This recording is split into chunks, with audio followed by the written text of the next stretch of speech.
Depuis de nombreuses années, l'amiante revient régulièrement à la une de l'actualité. C'est un problème de santé important qui concerne des personnes qui ont été ou qui peuvent être exposées à l'inhalation de poussière d'amiante.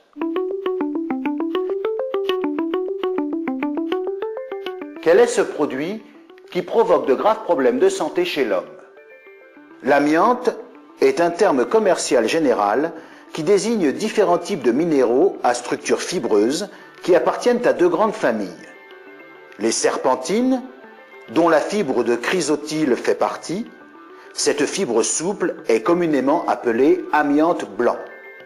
Les amphiboles, qui comprennent les fibres de crocidolite, l'amiante bleue, la fibre d'amosite, l'amiante brun, les fibres d'anthophylite, d'actinolite et de trémolite. Ces fibres sont généralement rigides. Ces caractéristiques physico-chimiques en ont fait, dans le passé, une matière première extrêmement appréciée sur le plan industriel. L'amiante est imputrescible, incombustible, résiste aux substances chimiques, aux micro-organismes, est un très bon isolant phonique et thermique. Enfin, il est 3 fois moins cher que d'autres fibres telles que les fibres de roche ou de verre.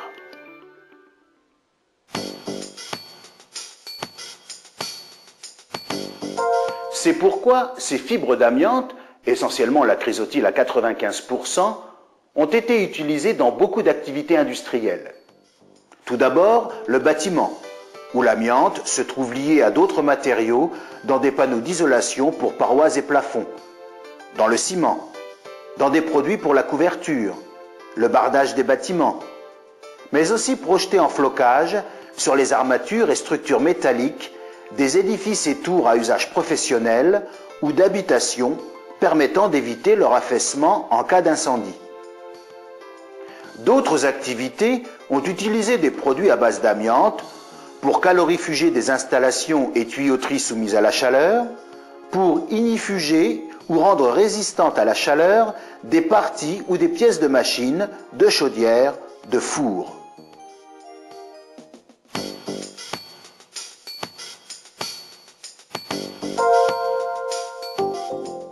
L'inhalation de poussière d'amiante est à l'origine de maladies qui figurent au tableau des maladies professionnelles indemnisables par la sécurité sociale.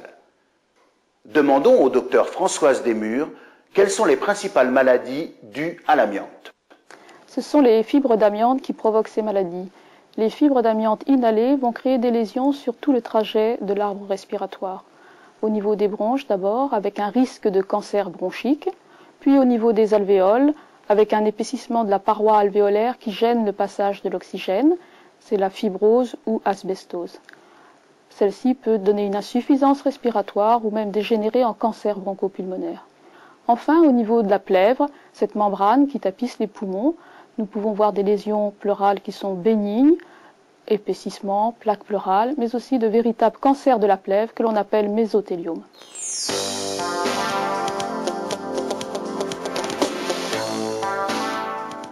Étant donné la gravité du problème, l'État français a mis en place, en 1996, tout un arsenal juridique réglementant de manière très stricte la production et l'utilisation de l'amiante.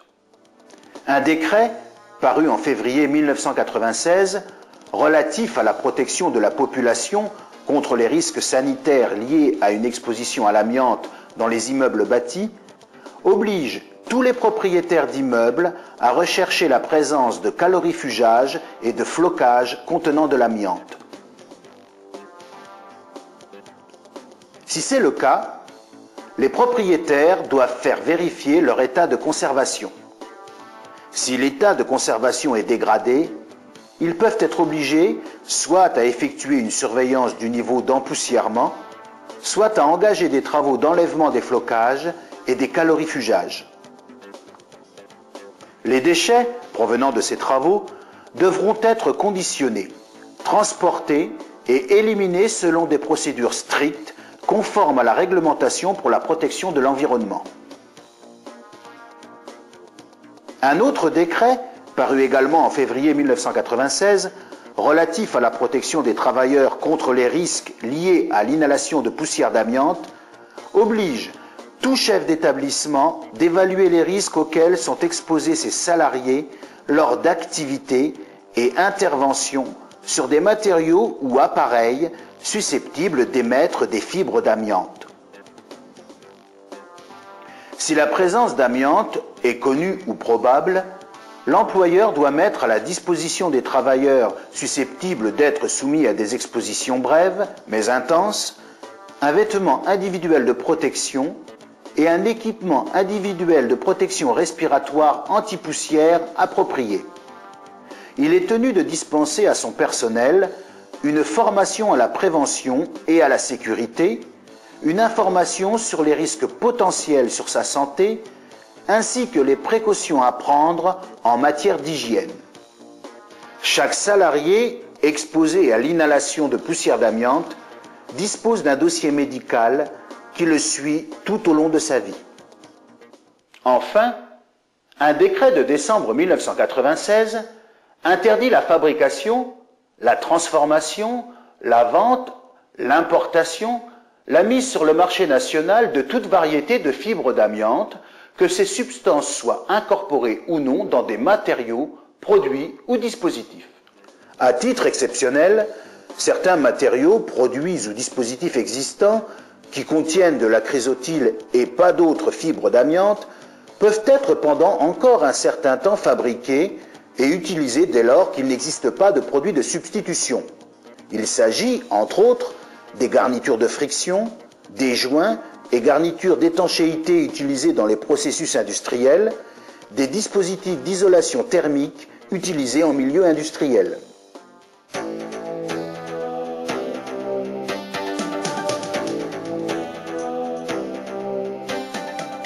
Votre entreprise a réalisé une étude afin de déterminer la présence d'amiante dans les bâtiments, les équipements, les installations sur lesquelles vous devrez effectuer des opérations de maintenance ou d'entretien.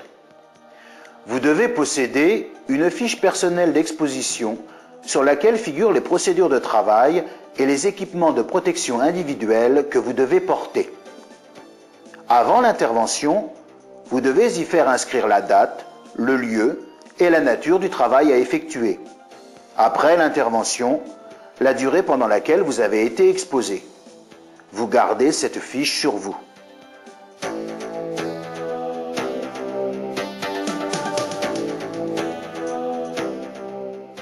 Il est très important que vous portiez les équipements de protection individuels qui vont vous être présentés. Vous n'avez que pour vous protéger efficacement contre les dangers de l'amiante. Pour éviter que vos vêtements de travail soient imprégnés de poussière d'amiante, donc d'en répandre hors de la zone d'intervention, vous allez vous équiper d'une combinaison munie d'une cagoule. Vous protégez vos chaussures à l'aide de surbottes que vous mettez sous les jambes de la combinaison.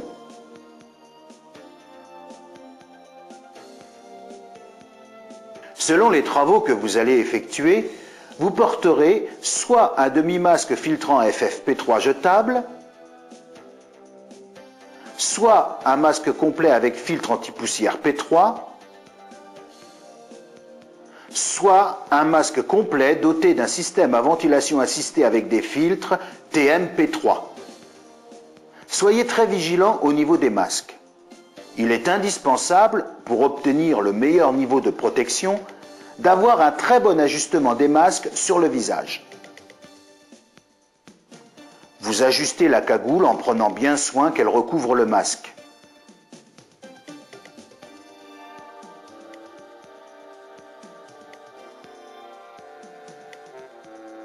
Vous enfilez les gants que vous mettez sous les manches de la combinaison.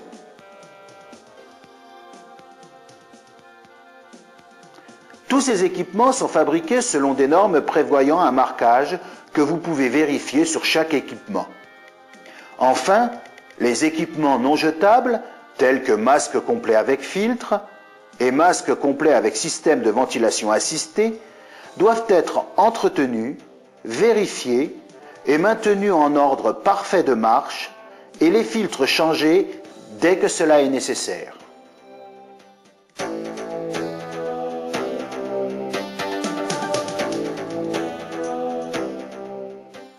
Vous allez devoir, pour toute intervention, respecter dans l'ordre les différentes procédures décrites ci-après.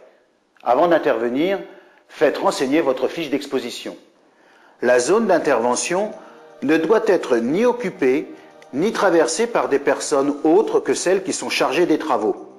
Cela veut dire que vous allez signaler la zone à l'aide de panneaux appropriés. Apportez dans la zone d'intervention tous les outils et équipements indispensables, à savoir du film plastique pour la protection des sols, vos outils de travail, vos équipements de protection individuelle, les emballages appropriés pour l'évacuation des déchets contenant de l'amiante, un récipient d'eau si l'intervention permet de travailler au mouillé, l'aspirateur à filtre absolu. Disposez tous ces matériels le plus près possible du lieu de l'intervention afin de les avoir à portée de la main. Cela vous évitera de vous déplacer et donc de provoquer des déplacements d'air qui font voler les poussières dans l'air.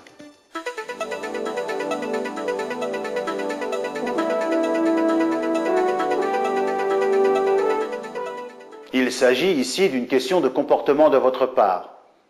Pour que vous compreniez bien comment réduire le plus possible l'émission et la dispersion de poussière dans l'air, nous allons prendre plusieurs exemples. Premier exemple. Vous devez effectuer le percement d'une paroi contenant de l'amiante pour le passage d'une tuyauterie. Vous protégez le sol à l'aide d'un film en matière plastique. Vous vous équipez avec la combinaison, les surbottes, un demi-masque filtrant jetable, les lunettes et les gants. Vous humidifiez la partie du mur sur laquelle vous allez intervenir. Vous percez en aspirant en permanence au plus près du trou.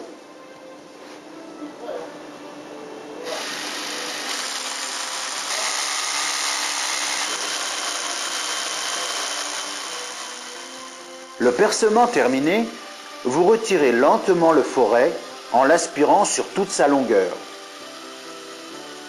Vous aspirez la poussière contenue dans le trou ainsi que celle qui pourrait se trouver en périphérie. Pour éviter de la déplacer en marchant dedans, vous aspirez la poussière qui aurait pu tomber sur le sol. Vous passez la tuyauterie et vous remplissez l'interstice entre le tuyau et le mur d'un produit adapté. Pour le nettoyage de la zone, nous verrons les procédures après avoir expliqué le cas suivant. Il s'agit ici de l'enlèvement d'un calorifugage amianté pour accéder à une tuyauterie froide sur laquelle il faut effectuer un piquage. Vous protégez le sol à l'aide d'un film plastique. Vous vous équipez avec la combinaison, les surbottes, le masque complet doté d'un système à ventilation assistée avec filtre TMP3, les gants. Vous aspirez l'extérieur de la coquille. Après enlèvement, vous nettoyez l'intérieur de la coquille en aspirant en même temps. Vous humidifiez le calorifugage.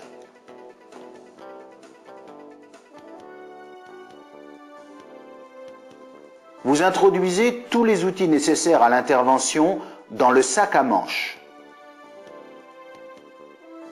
Vous mettez en place le sac à manches à l'aide de rubans adhésifs.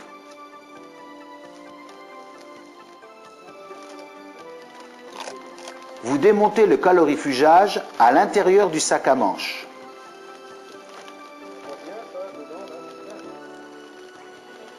Vous emprisonnez les parois restantes de calorifugage à l'aide d'un produit adapté.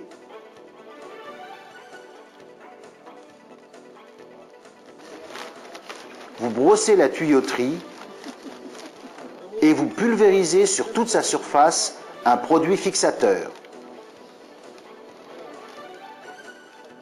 Vous mettez le sac à manches en dépression à l'aide de l'aspirateur afin de récupérer les poussières.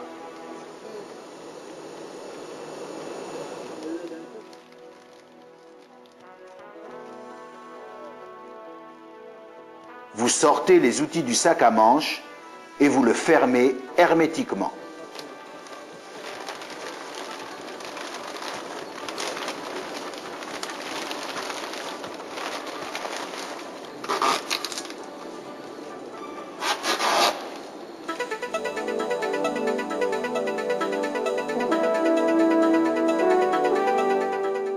Votre travail terminé, vous devez effectuer un nettoyage minutieux des lieux où vous êtes intervenu. En aucun cas, vous ne devez laisser de déchets et de la poussière sur les lieux de travail. Vous l'avez compris, le balayage et le soufflage sont totalement interdits. C'est le meilleur moyen pour disperser la poussière dans l'air. Toutes les surfaces contaminées par les poussières d'amiante doivent être dépoussiérées avec un aspirateur spécifique à filtre absolu. Et, si cela est nécessaire, nettoyer à l'aide d'un chiffon ou d'une éponge humide.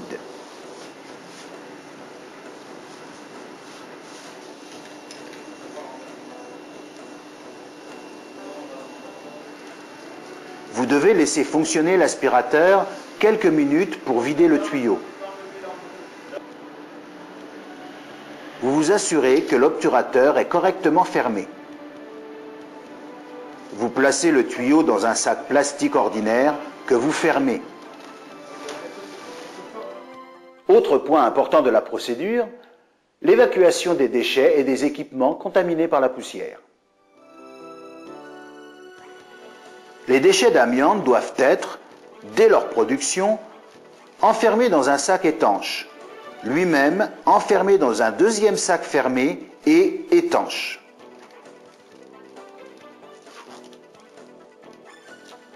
Il en est de même pour les matériaux et équipements de protection individuelle.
Arrivé à ce stade, quittez la zone en emportant tout le matériel et enlevez la pancarte de signalisation. Si vous le pouvez, prenez immédiatement une douche. Sinon, lavez-vous les mains, le visage et le cou et prenez une douche dès que vous le pourrez. Faites laver vos vêtements de travail. Il est utile de vous rappeler qu'il est interdit de manger, de boire et de fumer sur les lieux de travail.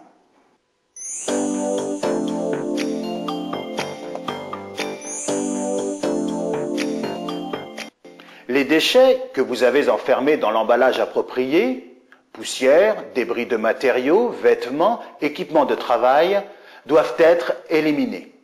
Vous devez donc les déposer dans un endroit réservé à cet effet. Ils seront ensuite transportés vers une usine spécialisée qui les brûlera à haute température afin qu'ils deviennent totalement inoffensifs pour la santé.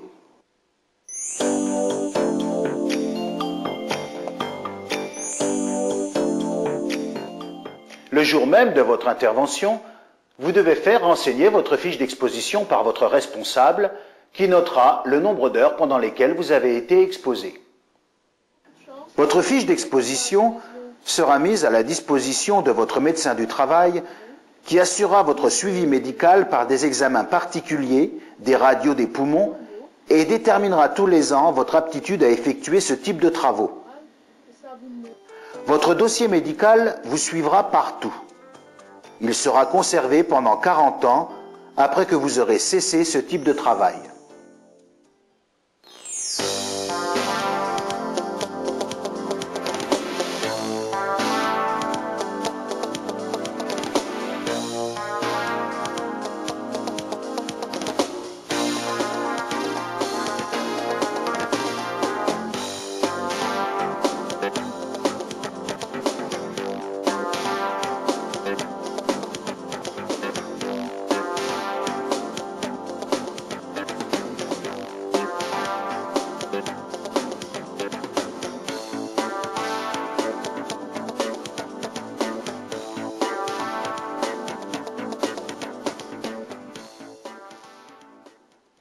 Vous l'avez compris, l'exposition à l'inhalation de poussière d'amiante présente des risques graves pour la santé. Les procédures de travail et de protection qui vous ont été expliquées dans ce film vous protègent contre ces risques. Respectez-les impérativement. C'est votre santé qui est en jeu.